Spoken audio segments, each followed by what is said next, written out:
WhyGuru, WhyGuru, WhyGuru, WhyGuru, WhyGuru, WhyGuru, WhyGuru,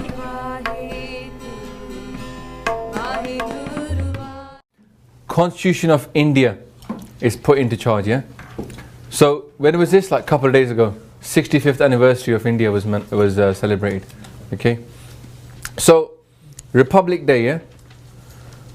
This was a bad day for us. Very bad day for us, for the Sikhs. Okay? That's why we've got to question, why would any Sikh want to celebrate this? The Sikhs at those times, they were crying when this happened. Okay? And I'll go into why. Sikhs get classified as Hindus under the Anandpur Marriage Act was something that existed under the British, which we talked about last time. It was a big victory for the Sikhs to get this Anandpur Marriage Act. Yeah? And the Indian Constitution took it away from us. And we were then classified for the purpose of the Marriage Act. The Hindu Marriage Act said, for the purposes of classification, Hindus, Jains and Buddhists are all Hindus. And Sikhs are all Hindus.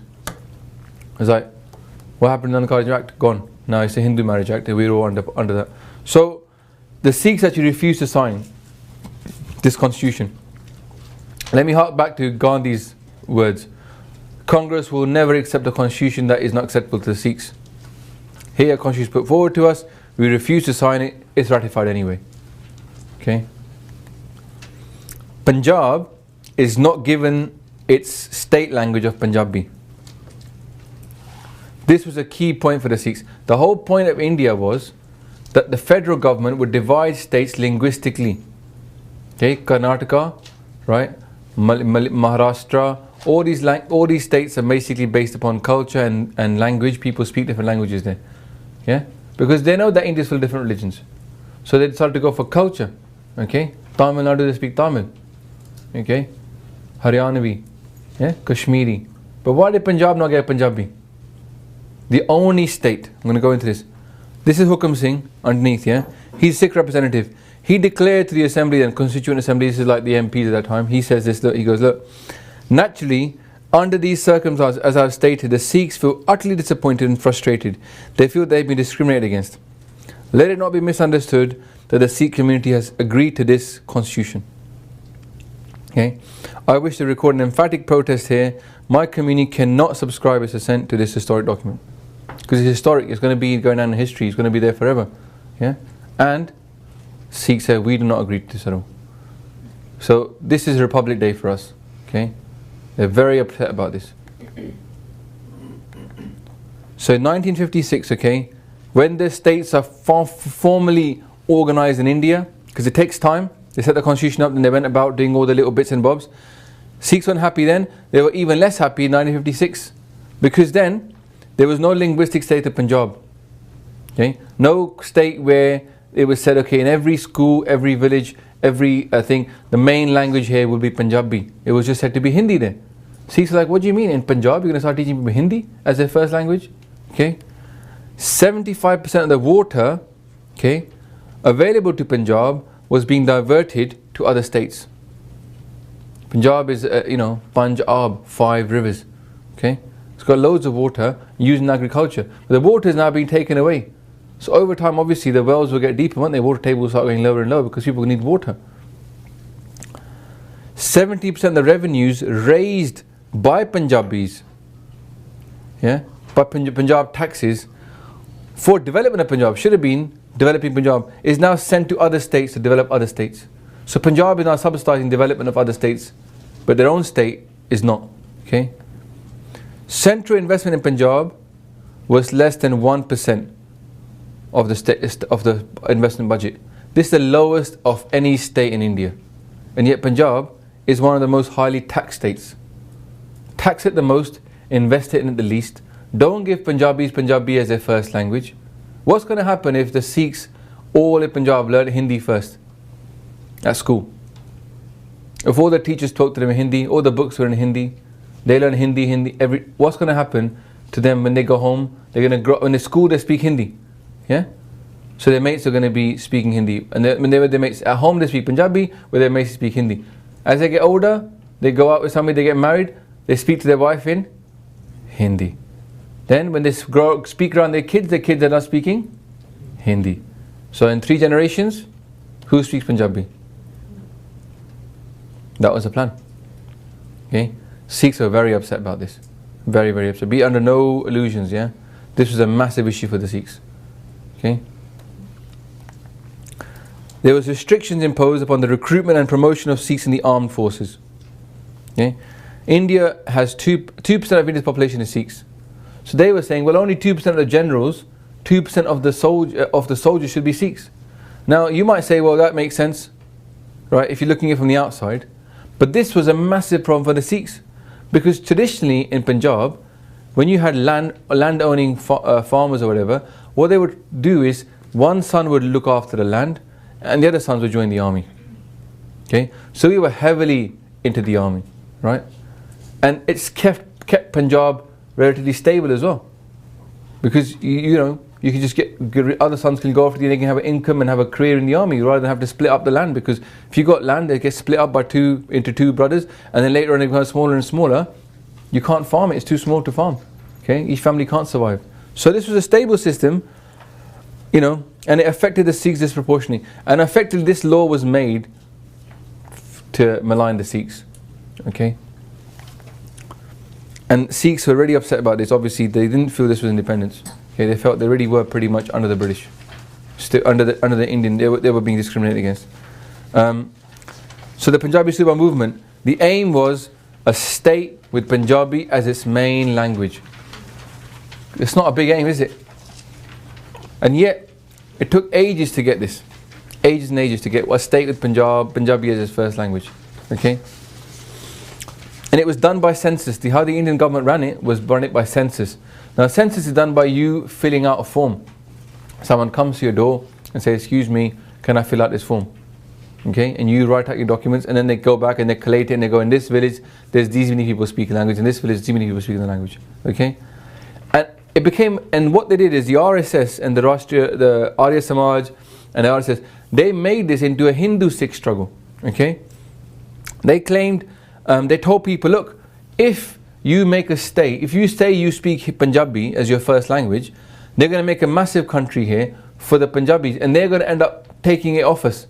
So they made it into nationalist thing. Say if you're a Hindu, then you must say that you speak Hindi. So what people were saying is, "Nahi ji, asi to Hindi bol dene." When they were asked, "What do you speak?" No, they're saying it in Punjabi. They can't speak a word of Hindi. Yeah. But they were saying, "Oh, we speak Hindi." Right? So they made it into a Hindu-Sikh thing. It was meant to be a Punjabi thing. Yeah.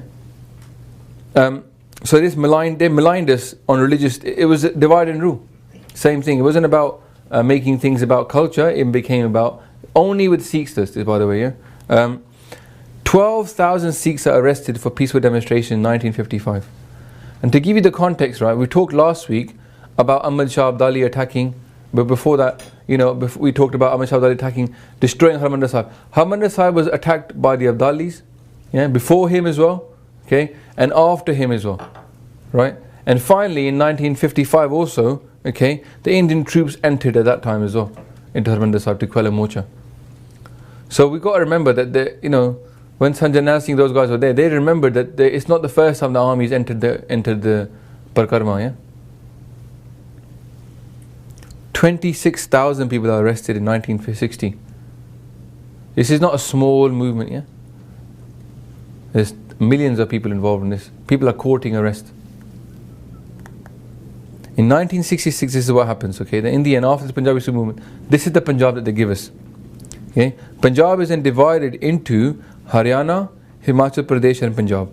So you look on that map there, you can see now, that light blue bit is Punjab. Now, the bit that's Pakistan Punjab, look at that bit. Then look at Himachal Pradesh, which is next on the Punjab on the right. Okay, and then look at Haryana, which is just right. So you know, if I knew my east, southeast, yeah, southeast, southwest, northeast. If you take all of that, it looks like a bit like a butterfly, yeah, with the two wings. That's how Punjab used to look. Split in half, yeah, and then quartered, and then now a third of that. This is what Punjab became, okay? And now Punjab is 60% Sikh. That little bit of Punjab. Okay, Sikhs were basically, their thinking had gone to that point. They were also thinking, you know what, we can only rule a state where we are in the majority. So the Sikhs many ways wanted this as well. Not the small Punjab, but they wanted a state where they were in the majority.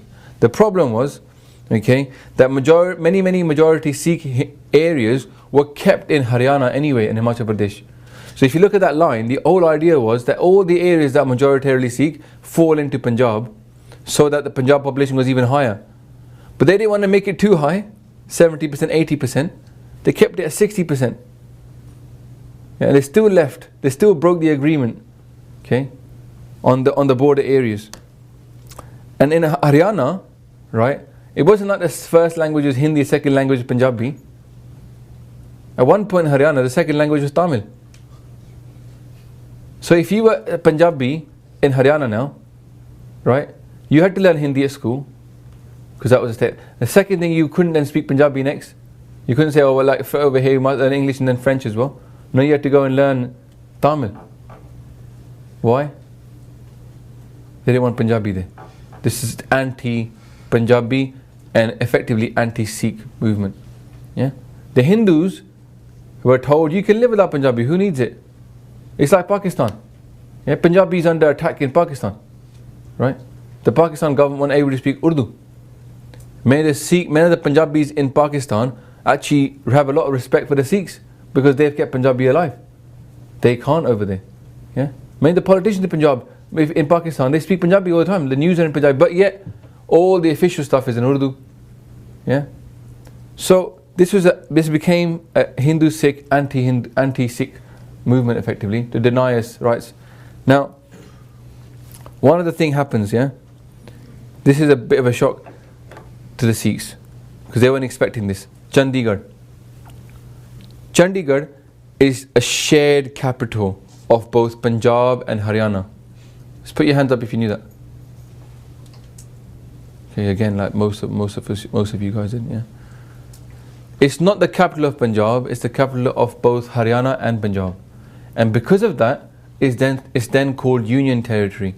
It's actually owned by the federal government. It's federal land.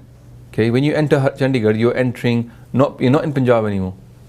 The capital of Punjab is not in Punjab.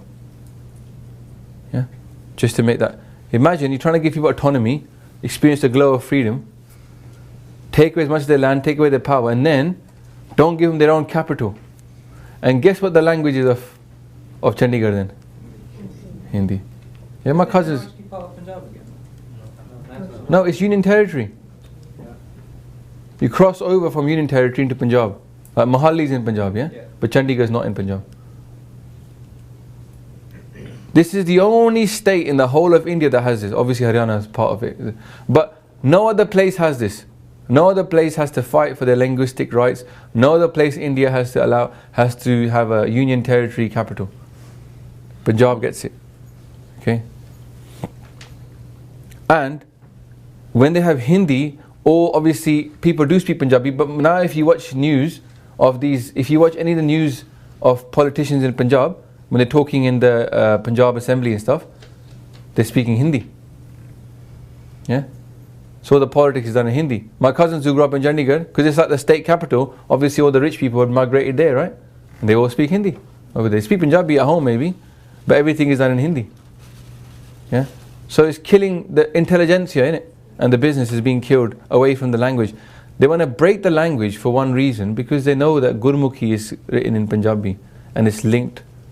You start speaking Hindi, you get away from Gurmukhi, you can get people out of that. The Somar Part is now written in Hindi nowadays as well. It's to take us away from Gurmukhi as well. Yeah, because Bani is in Gurmukhi. You can't Matha take to Guru Granth Sahib Ji written in Hindi, can you? If you can't read Guru Granth Sahib Ji, then you must be some of us might think, I can't read Guru Granth Sahib Ji now, innit? But we can start, innit? But at least it's there preserved for us. I saw Gotke in the Harimandar Sahib. There are people reading in Hindi as well. Yeah, well that's what I just said. There's Gutke now in Hindi because people can't speak Punjabi. Indians who are, Hindi and Punjabi are like the sister languages, yeah? The grammar's very similar. The way of writing. I mean, I read Hindi and Punjabi because I grew up in India, so I know how to read Hindi. Yeah? And all you got to do is flip over. You understand the concept. The akkar is written a certain way. The onkar is like that rather than like this. Yeah. So it's not that hard to transition from Hindi to Punjabi. They're almost like, just have to just flip your mind and say another script for the same kind of thing. But there's people in India that's too lazy for that because they've been taught Hindi growing up, not Punjabi first. Then there are It comes down to schooling. many Sikhs who live outside Punjab, so they don't necessarily learn Punjabi at school. No, I know that part. What I mean is though, is So that's why you have to have your jad somewhere, innit? You have got your jad somewhere, your root, And if you kill it in Punjab, majority of the Sikhs do live in Punjab though, innit? That's the problem. It's not that there's people, and a lot of the people that live outside of Haryana, outside of Punjab, they do keep Punjabi alive because they need to, because there's an extra focus in it to keep it alive because you're not living in Punjab. But if in Punjab you can't have it.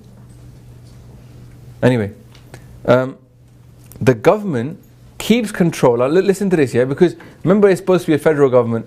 Now other states get to set their own water prices, control their own water. They get to control their own electricity and the production of it, and they get to control agricultural prices. But Punjab does not get to control this. Because it's union territory, but also the Punjab government is not given the rights to control these things. It's set by the federal government. So it's a government, but it's not your own in your own state. They don't speak your own language, and also you haven't got full powers as other states have. Yeah, it was a proper shocker to the Sikhs. Yeah, all this. They weren't very happy with this, as you can imagine. Right? Now, agricultural price is quite key and water is quite key. All these three things are very important because Punjab is rich in water. And Punjab is all about agriculture. It's the breadbasket of India. So if you can't control your own prices, then things outside of and other states might be more expensive, but you can't sell to other states. You can't be a farmer and say, you know what, the price of potatoes in Tamil Nadu is really high. So this week I'm not going to go down to the local market and sell potatoes. I'm going to hire a truck, ship it down south to Tamil Nadu and sell it there. You can't do that. You have to sell it at the government price. The government sets the price for your food. You can't choose your own price. It's not a free market. So the financial situation is one of the back. I'm going to talk about 84 now. The background to this. So from 73 to 84, there's a build-up of resentment, yeah, and unhappiness, and hard done by people not feeling that this is good. They want to do a change, and this is mostly a socio-political game. It is not a religious thing that's going on right now. This is not Sikhs want to be Khalistan or Khalistanis or whatever. This is about what was given to us and the power that we could have within the federal government of India. Okay, the Green Revolution turned out not to be so green. If you look at the pictures there, that top thing on the left, that's the mix they would put onto our food. Yeah, that's chemicals chucked onto, fertilizers and pesticides and whatnot. Okay, these two things. It was sold to us as the Green Revolution. Yeah, you can plug food into the ground, you can get more out your land and be successful. Yeah, and what would you do when you wanted to get this? You'd buy tractors, right? You'd borrow the money because you had to make a big investment initially, and then that investment would pay off with those massive crops. And you would sold these crops, and you would buy seeds. You had to buy special seeds, but these seeds are sterile. Okay, you can't keep some of the seeds and grow them again the next year. Okay, you have to buy more seeds. They don't grow seeds. They just grow grain. You can't grow that stuff again. So basically, you're tied in. Every year you need to buy more grain to grow. You cannot keep your own. Okay, the yields go down over time. You sow these high yields, but it's a degrading line because the land is overworked. You end up growing 2 crops or 3 crops every year instead of 1 or 2, right? So you overwork the land. And as the land yield goes down, you have to plug in more fertilizers to give it the nutrients it needs to grow. So what your cost of production go up. Every year you got to spend more money on cost of production. But also, okay, the pesticides need more pesticides as well. Because the crops, the seeds get used to this stuff. Okay, so you need to put more in. You get into a debt cycle. Every year you're borrowing money. However, right, remember I said to you, you can't set your own prices for the food. So the food prices are low. You can't then make more profit. You're then borrowing money, but you're trapped in this cycle where you can't grow anything else on your land. The land is now knackered. You need to put fertilizer into it. It won't grow. So you're in this debt cycle. You can't pay off your debt. They're not giving you nice cheap loans. Okay, a lot of this stuff is by loan sharks, right? So the debt, the percentage is really high, and every time you can't do it, then it gets bigger and bigger and bigger. Yeah, there's land pollution going on because these fertilizers and you're getting the water supply. Farmers in India don't eat their own food. If you want to find out more about this, just go to watch that great show by Amir Khan, yeah, called Satyamev Jayate. Great show to watch. It is in Hindi, but you know, if you can understand it. Point being, they do one about land pollution and food pollution, okay, from growing. And a lot of farmers in India now do not eat their own food that they sell to market. They grow their own organically without this stuff, and they sell the rest on the market. The farmer's not eating it because it's full of cancer, okay? And cancer rates in Punjab are massive now, okay? And there's many other hazards, chemical hazards associated with this food, okay? So they're starting to grow rice in Punjab because it sells well, okay? The problem is Punjab is not a rice growing state. It's very water intensive growing rice. So when you can't control your own water and your water is being diverted, what do?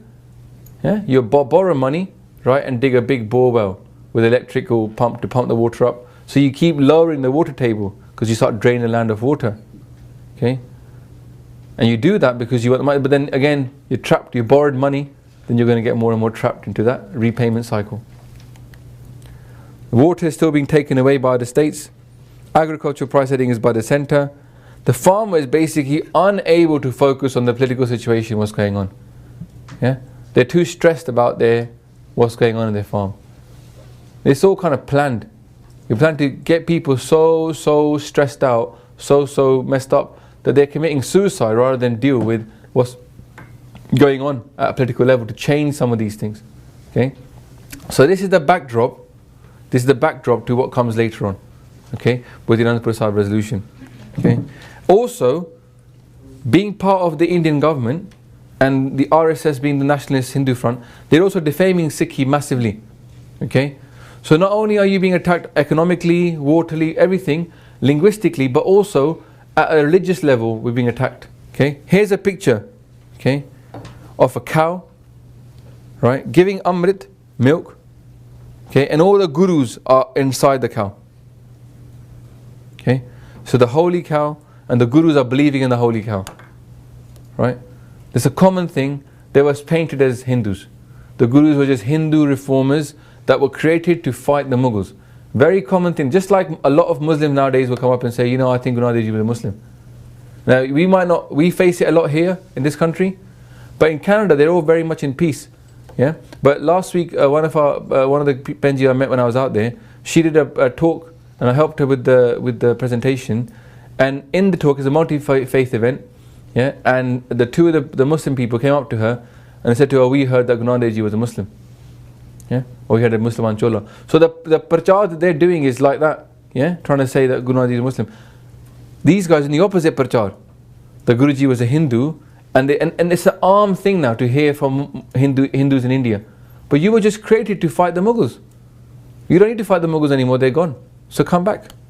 What they mean by come back is shave Dari pug off, right, and become a Hindu again. What's the need? Yeah? Sorry, but can I say, you know this thing about Guru Nanak Dev Ji is a Hindu, but I think this has been happening since the Guru's times as well. I mean, there was a guy, a Hindu, who said to the Guru, he said, you are just Hindus. Well, he said it. Probably, yeah. He said a verse. He said, Chhatri ko putra Brahman ko nahi, yeah. Yeah, I mean that was there, and I mean it's been the mentality from that time. I agree with you that it's been there from the very beginning. I mean, even in the 1800s, you know, the famous book Hum Hindu Nahi, yeah, and then Hum Hindu Hain. There was all this going on even from then on, and from before as well. So, it's kind of like it's a narrative that's carrying on, yeah. But now it's state kind of. It's acceded to by the state. They don't do anything against this. Like in England, if you printed this, like recently Birmingham University had an event, the Sikh Society. Yeah, so the event was called "Different Sects of Hinduism," right? And guess who was invited on as speakers? The Jains, the Buddhists, and the Sikhs. Yeah. So somebody complained. They go, "What do you mean? You're painting us as sects of?" And then we've got speakers coming, and they invited them do an event called Sects of Sikhism or Sects of Hinduism. And they complained, the event was shut down by the university because it was deemed offensive. But you wouldn't get that in India. You couldn't deem it offensive and have it shut down. This picture wouldn't be taken down by the Indian people. They'll say, what's wrong with it? This is like a fourfold attack in it straight. Yeah, it's just, there's no like, not saying, oh, well, maybe they're just like Sikhs, you know. Yeah, making a murti of Guru Nanak Dev Ji is the same thing, isn't it? Murti puja, encouraging murti puja. But I've seen some traders, Hindus, have a portrait of Guru Nanak Dev Ji, and they have on the forehead they have the red. Yeah. Look, yeah. Yeah, but it's like it's just so slowly in the masses, making them think, well, we're just brothers and brothers. What's wrong? But the point is, it's all part of the propaganda. The propaganda is, you guys are just a sect of Hinduism. You just need to come back. Yeah. Don't start thinking you're separate. Just need to come back. Okay. And this is the education as well. Guru Tegh Bahadur Ji in public textbooks is being called that they were done for thievery. They were accused of stealing, and they were persecuted and killed for stealing. Guru Tegh Bahadur Ji Maharaj, yeah, Jagat Ki Chadar, who saved their lodge, kept their panth alive, Tilak Janju Rakha Prabhataka, yeah. For that reason, now they're saying, oh, he was a. And this is in textbooks. Now, when you're a kid and you read something in a textbook, it's like canon law, isn't it? You don't question it. Whenever the Sikhs protest, this is a really key point. It's a narrative developed by Harimandar Singh from Sikri. He's coming soon over here. Whenever there's a protest by the Sikhs, a peaceful protest about what's going on here, what we just talked about, yeah, agriculture, land, the centre always attacks violently. Yeah, always attacks violently. Sikhs end up getting killed, right? And then what is it designed to do? To radicalize the Sikhs. Yeah, you cannot hold a peaceful protest, because when they kill you, then you then think, oh well, this is not going to work. You're less likely to hold a peaceful protest, and you're going to hold a violent protest, and then they'll say, oh, you lot are terrorists anyway. Yeah, right. This is what happened by Jaspal Singh only recently. Now again, the Sikhs are holding peaceful protests in India, trying to do things another way. Didn't work, the violent protest. Now they're trying to peaceful protest, and then what they're doing? They're shooting you anyway. Yeah. So Sikhs are made to look. They're made to look. Either comply and suffer, or grow more violent. If you grow more violent, we will grow more violent back. So what they're being told? Yeah. Put up and shut up. That's what they're being told. Yeah. So, in 1971, then, the Anandpur Sahib Resolution is formed. Okay. This is a resolution. Okay. It took about 2 years for them to set it all up properly. What it said was, for the federal government, okay, ask for federal government for the Sikhs, that the government is not run by the centre, but the Punjab has its own government. Yeah. Its own capital. They didn't ask for Khalistan. Okay. And it was all about having more rights for the Sikh state of Punjab. Okay. Kapoor Singh, who's up there talking to Sanjay Nair Singh Ji, okay, he was the one that drafted this. The main thing was, we can set our own policy on water and economics. Yeah, this was the key demand. Other things like, we want to have a radio station from Harimandar Sahib. Yeah, you can read all the demands online, right? Anandpur Sahib Resolution, it's all available online. This was not some revolutionary document. This was just about redressing some of the wrongs that happened in the Punjabi Suba Movement. Okay. Includes demand for radio station, Chandigarh back to Punjab, economic policies, water, and what does it get? It gets defamed by the centre as a separatist movement. You're trying to create Khalistan. Khalistan was a word that was fostered upon us.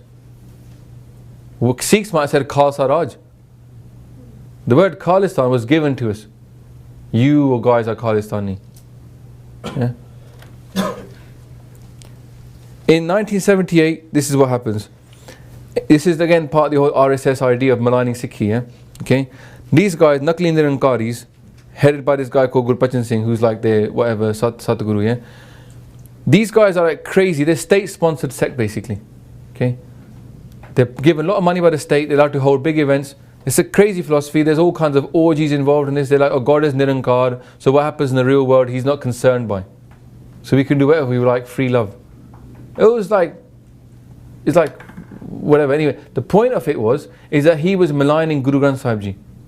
Yeah, quite openly, and he even put his foot on Maharaj. Yeah. He set up the Sat Sitare. He's, I'll make my own Amrit, I'll make 7 Sitare and all this stuff. There's other people. he has a protest, held a protest in Amritsar during Ninda of Guru Granth Sahib Ji Maharaj, yeah, with his Sasatari. And on April the 13th, right, on that day, the AKJs, and this is in Amritsar by the way, the AKJs go to the police to register a protest, that they're going to hold a protest against this guy, right? They're told, well, the procession is over, but they're still doing speeches, and they're doing Nindya of Bani even there, yeah? And they go, we want to hold a protest. Hundreds of them go over, okay? At that time, 200-300 people, and there was thousands of those guys. When they heard the Sikhs were over there, now their state sponsors, a lot of gunde there, yeah? Thousands of them then come over with their weapons, guns, kirpana, whatever, and they attack those Sikhs, yeah? And 13 Sikhs then are shaheed, yeah? The police did not stop in and defend them. The police were even worse. They were you know, getting against the Sikhs, yeah? So these 13 Singhs there on the left, led by Fauja Singh Ji, okay, who's a Chardi Kala Gurmukh. You can see photos of him. He was, you know, known to the 3HO guys. There's photos of them hanging out together. He was well known as a very, very spiritual banda, okay? And police are extremely biased. So basically, we can't do anything, yeah? You're basically trapping people, push them in a corner, and just prodding them and see what they will do next, yeah? I think there was this publication in Haryana, which was Punjab Kesari, that played an important role during this period. They were publishing all the wrong things about Sikhi, which is how the common men came to believe that Sikhs are not the nice people. And this was a very widespread thing that happened in Haryana. Later on, some Sikhs went and killed the guy who was doing it, who was the head editor of this publication. Yeah, I don't know if I've put that in here. I think that might be in here. If not, then it's in next week. But it's definitely part of. There was a lot of newspapers editors that were writing stuff, and some of the famous kind of assassinations, okay, were of these people, because media bias, isn't it? But it was so extreme. That what could you do about it? You know, the Sikhs felt like, well, we've tried everything else. Now the next thing that needs to happen is, you know, heads need to roll, and then they might wake up and think we're serious. Also, just a little bit. This slide is all about Sanjay Nair Singh Ji. Okay, he was a preacher. Let's get this straight. Yeah? Sanjay Nair Singh is head of Damdami Taksal. Damdami Taksal is an organisation, institution that's been around since Guru Gobind Singh Ji's time. Okay, Baba Deep Singh is the first I thought of it. Yeah, so this is like a guru-sponsored organisation for us. Okay, Mara set it up. So this is a traditional leader for the Sikh Panth. We haven't got democracy, so he is a traditional leader for us. Okay, head of a Taksal, head of a Jatha, right?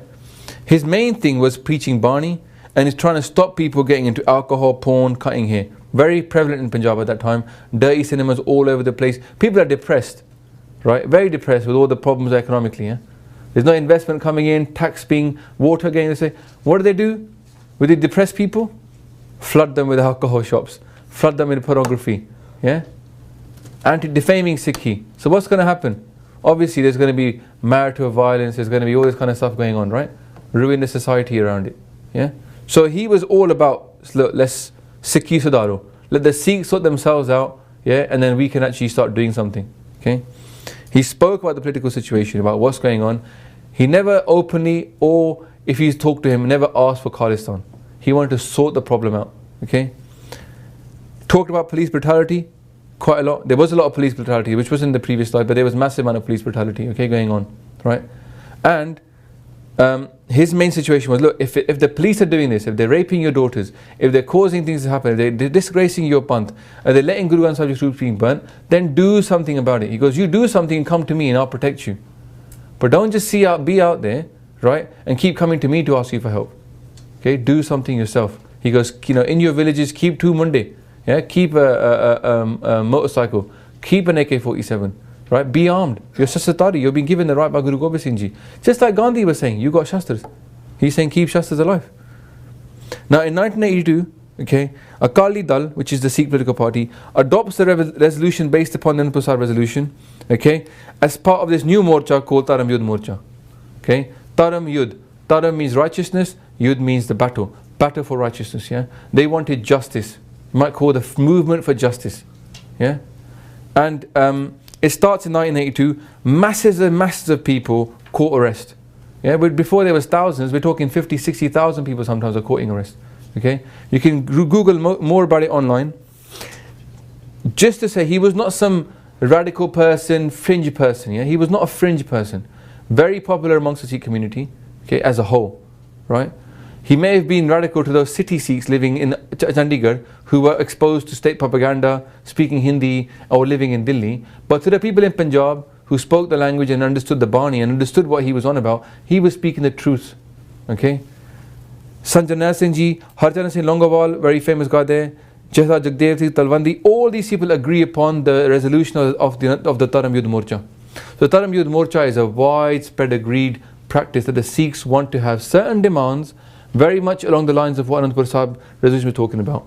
So for us, the main mung was the Anandpur Sahib Resolution.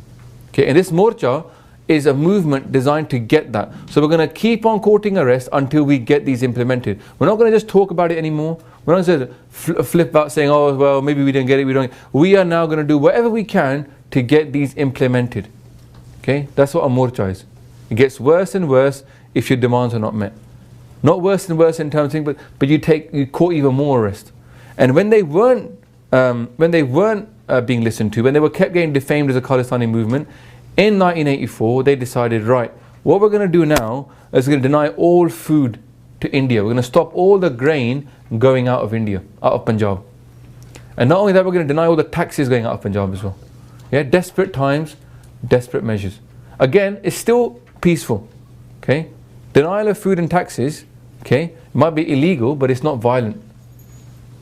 Okay, and the aim of this was to be stopped on the 1st to 3rd of June across Punjab.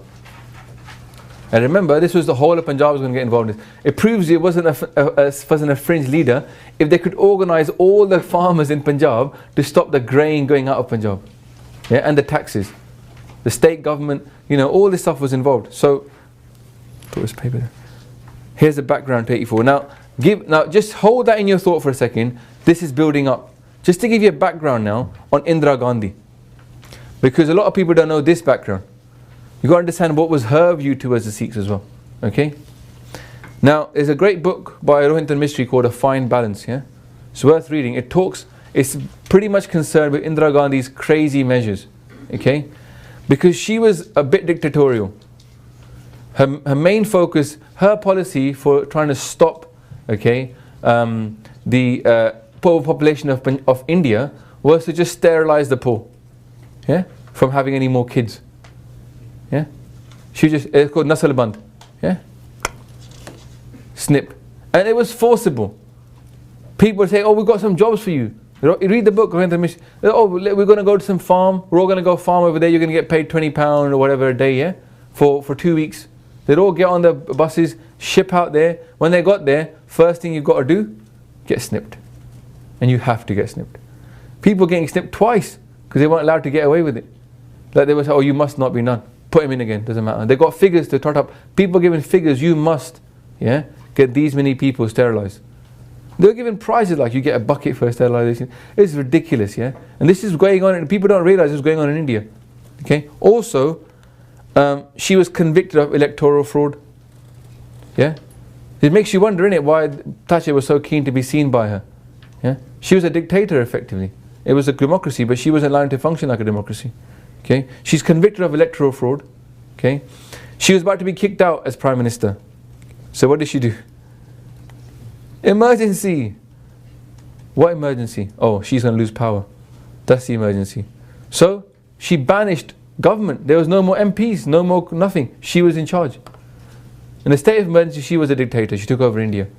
You can imagine, right, all over India, what's going on. Yeah, look, these people are Moraji, yeah, famous guy, right? These are all people that are politicians from the 50s, 60s. Advani, Mehta, Vajpayee, yeah, these are people that are famous. They were all arrested. Press freedom's gone. Politicians, whole enemies in jail. Yeah, she's in charge of India. And she paints herself as Mother India. She's doing this for the greater good of India. So I just want to get you to understand the mentality of the person that ended up ordering the attack on Harimandar Sahib. What's interesting is that the Sikhs are one of the largest and the most vocal protesters against Indira Gandhi's emergency. Yeah? They refused to allow her to take democracy away from India, because democracy was where they were going to get their power from. Okay? So, thousands of people took part in morchas to restore democracy to India, especially in Punjab. And all over India, wherever there was morche, Sikhs were getting involved massively. Yeah, because they believe in this stuff. They're revolutionary people by their very nature. They don't want to be subdued by anybody. And she developed a grudge against the Sikhs. She was determined to teach them a lesson. I'm going to keep this, it's a recurring theme, yeah? Teach the Sikhs a lesson. When you teach someone a lesson, what do? You break their spirit. You want to break their spirit, make them understand, where are they now? You've missed the boat, you've missed the bus, yeah? Missed the train, whatever it is, you are now in our control. Yeah? Also, in a way, she sought popularity. Because how did Margaret Thatcher deal with the, her diminishing popularity? Yeah, with the coal miners and all that kind of stuff. She launched a war against she had the Falklands War. Yeah, evoked nationalism. Had a war over some island that no one really cared much about. Yeah, and SAS went over there, army went over there. She became the strong leader that Britain needed in this time of crisis. And there, all of a sudden, she was popular, landslide victory exactly the same thing Indira Gandhi wanted to do. Yeah, right. To have a massive campaign, create an enemy. Yeah, that Hitler created an enemy called the Jews. She created the enemy called the Khalistanis, the Sikhs. Yeah, loads and loads of fake propaganda taking place. Sikhs are all about this. Khalistani terrorists are doing this. Then quell it with a lot of force, and you look like the strong leader that India needs. Otherwise, India will break apart. Now, every India's worst nightmare is India breaks apart, because you're brought up with it. Whenever you're little, you're told all about Indian nationality, yeah? Their freedom from the British, and the Indian flag, and the singing Jana Gana, all the songs every day. And I grew up in India for 11, I can tell you, I've gone through that phase of being a nationalist, cry for Mother India. Yeah? When you watch those movies. And that's what Indians are growing. So therefore, they get you to be nationalist when you're growing up. So then if someone threatens the integrity of India, you're prepared to do anything to stop them. Break all the laws, doesn't matter. Yeah? Just keep Mother India together. When she was at University of Oxford, there's a quote from her father, Nehru. You remember Nehru? Yeah? He said to her, in this letter from him, so you can find it as well. He said, for the sake of a group, an individual can be sacrificed. For the sake of a community, a group can be sacrificed. For the sake of a nation, a community can be sacrificed. Yeah. So this is the thinking going on there as well, Indira Gandhi. Alright. So she pushed this notion of separatism and Khalistan. The Sikhs wanted to be separate. She didn't want to address the issues of Anandpur Sahib Resolution. She didn't want to give the Sikhs the freedom to choose their own agricultural prices, their own water. What she wanted to do is create the situation, this bogeyman, and then quell it and destroy it. So this is the background to 84, yeah? It's about teaching us a lesson.